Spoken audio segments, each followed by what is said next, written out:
Bismillahirrahmanirrahim. Assalamualaikum warahmatullahi wabarakatuh. Segala puji bagi Allah, Rabb semesta alam. Sholawat serta salam tercurah kepada junjungan kita Nabi Muhammad, suri teladan yang mengajarkan keberanian berkata benar di hadapan penguasa zalim sebagai jihad terbesar. Catatan kritis Songsong Hari Kemerdekaan RI ke-80 tanggal 17 Agustus tahun 2025 ini ditukil dari artikel Arta Ekonomi berjudul "Di depan muka Jokowi, Puan sindir soal pemilu yang terpengaruh campur tangan hingga buah tangan." Hari ini kita mengangkat judul, "Berani di mikrofon, jinak di meja makan."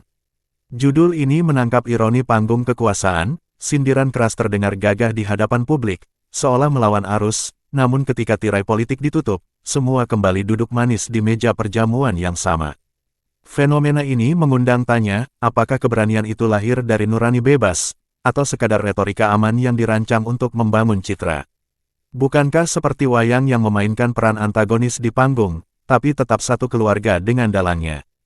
Mengapa ini penting? Karena rakyat bukan sekadar penonton, melainkan pemilik panggung demokrasi. Jika kritik hanya menjadi kosmetik politik, publik akan terjebak dalam ilusi perubahan, padahal yang berubah hanya nada pidato, bukan isi perjuangan. Maka mari kita bedah dengan nalar tajam dan hati jernih, agar kita tidak terperdaya oleh tepuk tangan palsu. Sebab kebenaran harus tegak, bukan hanya di mikrofon, tapi juga di meja makan kekuasaan. Disclaimer, tulisan ini adalah opini pribadi penulis sebagai wujud kebebasan berpendapat yang dijamin konstitusi. Tidak dimaksudkan menyerang atau memfitnah individu maupun lembaga. Analisis disusun berdasarkan informasi terbuka dan interpretasi wajar, demi mendorong kesadaran publik serta perbaikan kehidupan berbangsa.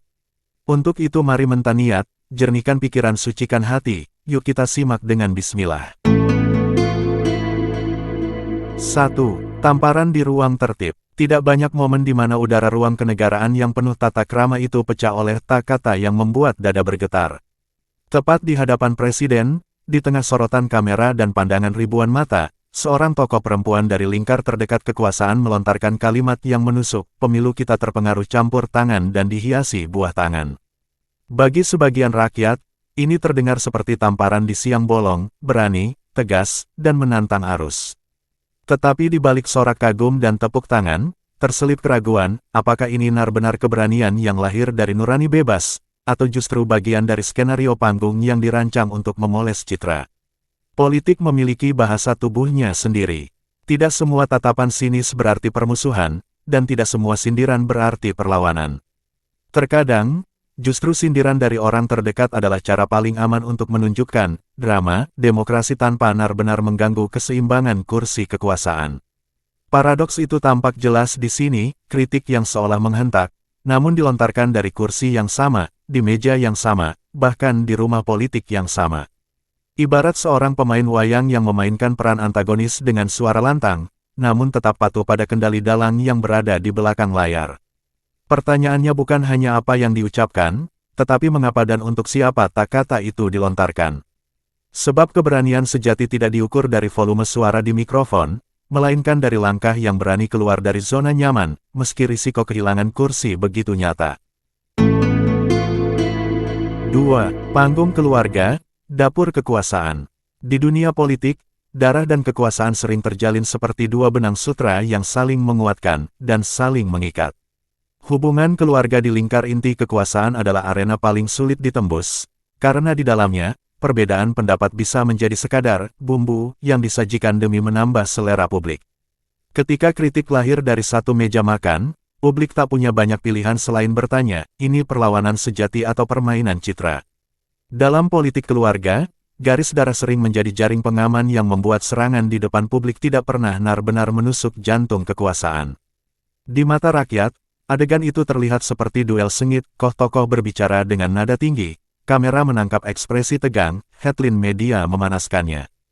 Tetapi di balik pintu tertutup, mereka mungkin meneguk teh yang sama, tertawa pada candaan yang sama, bahkan merencanakan langkah selanjutnya bersama. Inilah seni intrik politik, mempertahankan kesan ada jarak, sambil memastikan tak ada yang benar-benar menjauh. Ibarat dua pemain catur yang saling mengorbankan bidak di depan penonton untuk menunjukkan permainan dramatis, namun keduanya sudah sepakat siapa yang akan menang sejak awal. Paradoksnya, Publik sering terperangkap di antara rasa kagum dan rasa curiga. Kagum karena melihat ada yang berani menegur dari dalam, tapi curiga karena teguran itu justru membuat lingkar kekuasaan terlihat lebih demokratis, lebih terbuka, dan lebih sah untuk terus berkuasa. Dan disitulah letak kekuatan intrik, menciptakan bayangan konflik yang justru mengokohkan istana. Sebab di panggung politik keluarga, bahkan pertengkaran bisa menjadi strategi bertahan. 3. Ilusi perubahan, partai atau perusahaan keluarga. Perubahan sejati seharusnya mengubah wajah dan isi sistem. Tetapi di panggung politik kita, perubahan kerap hanya sebatas pergantian aktor dengan naskah yang sama. Kritik lantang di ruang publik seringkali tak lebih dari kosmetik demokrasi, memoles permukaan agar tampak segar, sementara kerusakan di akar tetap dibiarkan. Disinilah klimaks paradoks itu muncul, partai politik yang semestinya menjadi milik publik, lambat laun bertransformasi layaknya perusahaan keluarga, si posisi strategis diwariskan seperti saham, kebijakan diputuskan di ruang rapat yang aromanya lebih mirip ruang direksi daripada forum kader, dan garis komando mengalir bukan dari ADART partai, tetapi dari silsilah keluarga. Fenomena ini bukan sekadar gosip politik, tapi pola yang terus berulang. Seperti perusahaan yang mengatur promosi pegawai berdasarkan kedekatan dengan pemilik, partai dinasti mengatur karir kader berdasarkan kedekatan darah atau loyalitas personal. Dan seperti perusahaan, kritik dari dalam lingkaran inti tidak dimaksudkan untuk mengguncang fondasi, melainkan untuk menjaga brand agar tetap dipercaya pasar politik rakyat. Ilusi perubahan ini begitu rapi. Media mengemasnya sebagai tanda demokrasi internal yang sehat, padahal ia bekerja seperti iklan, membujuk publik untuk membeli produk lama dalam kemasan baru. Rakyat pun menjadi konsumen setia, menunggu peluncuran tokoh baru yang sejatinya hanya wajah lain dari pemilik lama. Disinilah bahaya terbesarnya, rakyat tidak hanya menjadi penonton, tetapi juga pembeli yang membiayai panggung itu lewat pajak, retribusi, dan suara di bilik suara. Ketika partai menjadi perusahaan keluarga, setiap konflik internal bisa dipasarkan sebagai drama demi rating, dan setiap rekonsiliasi menjadi alat memperpanjang umur dinasti. Paradoksnya, semakin besar sorotan media pada kritik dari dalam, semakin kuat kesan bahwa partai itu terbuka. Padahal, keterbukaan yang dikurasi justru adalah kunci untuk menutup pintu perubahan yang sesungguhnya. 4. Merdeka di mikrofon, terikat di meja makan. 80 tahun kemerdekaan adalah usia yang cukup matang untuk membedakan mana kebebasan yang sejati dan mana kebebasan yang hanya properti panggung. Kita sebagai bangsa harus berani menuntut bahwa kemerdekaan bukan hanya hak bicara di depan mikrofon, tetapi juga keberanian memutus rantai kepentingan yang membelenggu di meja makan kekuasaan. Kritik yang lahir di ruang publik seharusnya menjadi bahan bakar perubahan, bukan sekadar kembang api perayaan yang indah namun cepat padam. Jika kritik hanya dipakai sebagai strategi citra, kita akan terus terjebak dalam lingkaran sandiwara politik yang memanjakan penonton namun melanggengkan pemain yang sama. Saran bagi para pemegang kuasa, kembalikan partai politik kepada rakyat, bukan kepada garis keturunan. Bangun sistem kaderisasi yang sehat, buka ruang bagi pemimpin baru tanpa izin darah, dan biarkan kritik menembus ruang rapat tertutup, bukan hanya mikrofon podium. Bagi rakyat, pelajaran pentingnya jelas, jangan biarkan diri menjadi konsumen setia dari drama yang sama. Tugas kita bukan hanya memilih, tapi juga mengawasi, mendesak, dan mengingatkan. Kemerdekaan yang sejati tidak diberikan begitu saja, ia dijaga oleh keberanian publik untuk menolak ilusi dan menuntut kejujuran. Seperti yang diingatkan Umar bin Khattab R.A., tidak ada kebaikan pada kalian jika kalian tidak mau menyampaikan kebenaran, dan tidak ada kebaikan pada kami jika kami tidak mau mendengarkan kebenaran.